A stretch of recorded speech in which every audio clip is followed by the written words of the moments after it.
damn dogs to go! Not my problem. The HOA tyrant's downfall, a decade of revenge thwarted. It was 3 a.m. when the sound of splintering wood jolted me awake. My front door shuddered under the force of a steel-toed boot. Margaret Hensley, the HOA president of Maplewood Estates, stood in my living room, flanked by two armed men in tactical gear. My retired K9 partners, Titan and Daisy, growled low, their muscles coiled, ready to strike. Margaret's master key had failed, and now she was here, unhinged, her clipboard nowhere in sight. This wasn't a random break-in. This was war, meticulously planned for a decade, and I was the target. What she didn't know was that I'd been waiting for her, and so had 1,000 witnesses watching live. My name's Tom Bennett, a retired K9 officer from Cleveland, Ohio. My wife, Clara, and I had saved for years to buy our dream home in Maplewood Estates, a quiet suburban neighborhood with tree-lined streets and glowing online reviews. We moved in with Titan and Daisy, our 80-pound German shepherds, both of whom are retired from police work. The plan was simple, a peaceful retirement, morning walks, and maybe a few vet visits for the dogs. But Margaret, with her perfectly styled hair and saccharine smile, had other plans. From the moment we arrived, I sensed something off. She knew my name, my dogs, and my past before I even shook her hand. Her thick HOA rulebook, ink still fresh, felt like a weapon aimed at me. The harassment started on day 3. A $300 fine for unauthorized dog breeds exceeding 50 pounds. Day 5, $200 for grass, exceeding regulation height. I measured it myself exactly 2 inches, as her rules demanded. By day 9, a $150 fine for improper mailbox reflectivity. Clara stared at the growing stack of notices, her voice tight. Tom, this is ridiculous. $200 for grass? She's targeting us. I nodded, my old cop instincts kicking in. This wasn't just petty HOA nonsense. Someone was testing how far they could push us. Our neighbor, Carl, a meticulous CPA in his mid-30s, approached me after the 4th fine. Tom, I've been tracking this, he said, pulling out a spreadsheet. Margaret's forced 6 families to sell in the past 2 years. Same pattern, relentless fines, harassment, until they break. His data chilled me. Each house was bought by Crestview Properties LLC at 30% below market value, netting Margaret over $200,000 per sale. This isn't about rules, Carl said. It's a real estate scam. My blood ran cold. This was calculated, but why me? The answer came during a walk with Titan and Daisy. Margaret appeared with 2 strangers, snapping photos of my dogs from angles that made them look menacing. Multiple complaints about aggressive behavior, she declared, her voice dripping with fake concern. Titan and Daisy stood calmly, tongues out, trained to stay composed unless commanded. I called the police, but the officer was blunt. HOA disputes are civil. Document everything, get a lawyer. I was on my own, so I did what I knew best. I investigated. Margaret Hensley had moved to Maplewood 3 months after we bought our house. She'd won the HOA presidency in a shady election with just 12 votes. Digging deeper, I found her previous address, Akron, where I'd worked as a K9 officer for 15 years. Then came the bombshell. Margaret was the sister of Richard Rattler Hensley, a criminal I'd arrested in 2014 for running a brutal dogfighting ring. My K9 unit had rescued 89 tortured dogs and sent Richard to federal prison for 12 years. Margaret had been hunting me ever since, waiting for her moment to strike. This wasn't about HOA rules. It was about destroying the man who dismantled her family's criminal empire. The next morning, I found meat treats laced with sedatives around my property. Titan sniffed them, gave his trained alert bark, and backed away. The vet confirmed my fears, a precise dose to sicken the dogs, enough to justify dangerous animal complaints. I called the police, but without proof of who placed the treats, they could do nothing. Margaret was too smart, too careful. I confronted her at her doorstep. You tried to poison my dogs, I said. Her mask dropped, her voice ice cold. Prove it, Officer Bennett. I stared her down. Margaret Hensley, sister of Richard Hensley. I know who you are. Her eyes narrowed. Took you long enough. This is about Richard, and it's just getting started. The harassment escalated. Daily $500 fines for absurd violations. Unauthorized fence color. Improper window opacity. Certified letters threaten legal action. Emergency HOA meetings targeted the Bennett situation. By week 2, I'd racked up $3,500 in fines, all time-stamped when I was away from home. Someone was watching my every move. The feeling of being hunted in my neighborhood was suffocating. At the monthly HOA meeting, I stood up. Margaret Hensley is systematically harassing my family for personal revenge. She's Richard Hensley's sister, a convicted felon. The room went silent. Margaret's composure cracked. "You're out of order," she screamed, but the whispers started. Richard Hensley? The dog-fighting guy. The community was waking up. Her retaliation was swift. 7 dead birds were nailed to my door with a note. "Your dogs are next." All 4 tires on my truck were slashed. A threatening note appeared. "Richard gets out next year. He's looking forward to meeting you." I called Margaret. "Enough games. What do you want?"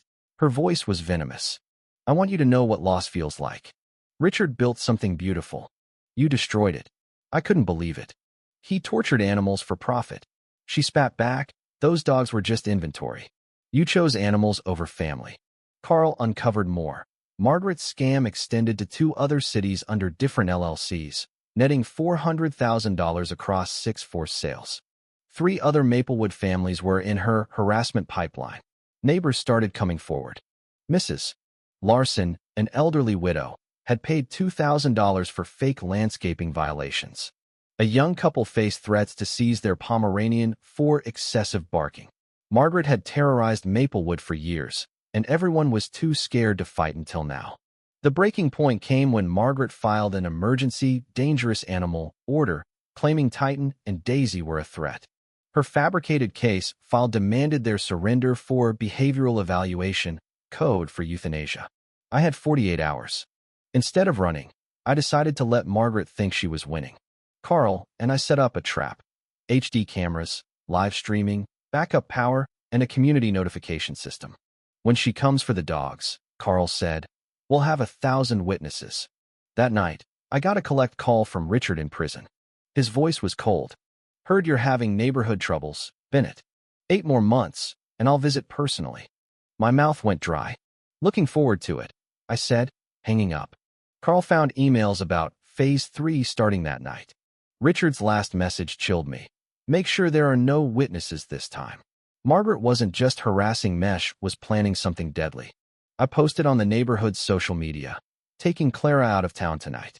House sitters with the dogs." Margaret viewed it within minutes. By 8 p.m., Carl's live stream had 400 viewers. "Tonight," he announced, "Margaret Hensley, sister of convicted criminal Richard Hensley, is expected to escalate her decade-long harassment campaign." Comments flooded in. "Protect those dogs. Justice time." At 10 p.m., Margaret called, her voice cold and professional. "You think you're clever with your social media stunt? My life was destroyed 10 years ago by your righteous crusade. Tonight, I return the favor." I looked at Titan and Daisy, alert and ready. "See you soon, Margaret." By midnight, the neighborhood was a fortress. Mrs. Larson recorded from her window.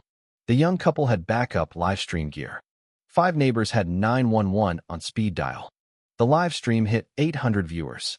At 1 a.m., motion sensors detected movement. Carl whispered to the camera, multiple subjects approaching. By 2 a.m., thermal cameras showed Margaret and 2 accomplices in tactical gear, armed with tranquilizer guns and lockpicking tools. This was no HOA stunt, it was a professional hit. At 2:59 a.m., I heard the scratch of a key against my smart lock. Margaret's voice rose in frustration. This master key worked on every house. The live stream hit 3,500 viewers, comments exploding. "The master key's failing. She's losing it." Margaret screamed. "Open this goddamn door." "I have authority," her accomplice urged. "Boss, abort." But she was unhinged. 10 years. "We're finishing this tonight." A crowbar failed, and then Boehmer's steel-toed boot shattered the door frame. Wood flew everywhere. The live stream hit 4,000 viewers. Margaret stormed in, screaming, "Where are the dogs? Where's the snitch cop?" Her accomplices, in full tactical gear, barked orders. Dogs first, then the target. Make it look like a home invasion gone wrong. Titan and Daisy rose, their growls vibrating the air. I stepped forward, calm. Margaret, tell your men to drop their weapons. My dogs are trained to attack on command. Her face paled. Those things will kill us. I nodded. Only if I give the order. She lunged at Carl's camera, screaming, turn it off. It's illegal. Titan blocked her with a growl, making her stumble. Then came her confession, spittle flying. You destroyed my family. Richard was building an empire. Those dogs were just inventory. The live stream hit 5,000 viewers. I've been planning this for 10 years, she screamed. Tonight you pay. When an accomplice raised a tranquilizer gun at Titan, I gave the command, attack. Titan and Daisy launched, taking down both men with precision. Hold, I ordered after 3 seconds. The dogs froze, pinning the men. The live stream hit 6,000 viewers, and comments went wild. Perfect takedown. K9 legends. Neighbors flooded in. Mrs. Larson filmed from multiple angles. The young couple coordinated with 911. Police arrived within minutes. Sergeant Daniels surveyed the scene. Broken door, weapons, 6,000 witnesses online. Ma'am, you're under arrest, he told Margaret. She screamed. Victor gets out in 8 months. He'll finish this. I stared her down. Tell him his sister failed, and his empire's done. As Margaret's police car vanished, Carl showed me something chilling. An IP address from the state prison had watched the entire live stream. Someone was still out there. By dawn, news helicopters swarmed Maplewood. CNN ran, viral live stream exposes decade-long stalking. Fox News hailed, K9 heroes stop home invasion. The story went viral, reaching 25 million views in just 48 hours. Hashtags trended worldwide. Margaret's meltdown, K9 justice. Margaret faced federal charges, 15 years for breaking, 10 for stalking, 12 for attempted animal kidnapping, 20 for real estate fraud, and 18 for organized crime. Bail was denied. Crestview Properties was seized, and victims, including Mrs.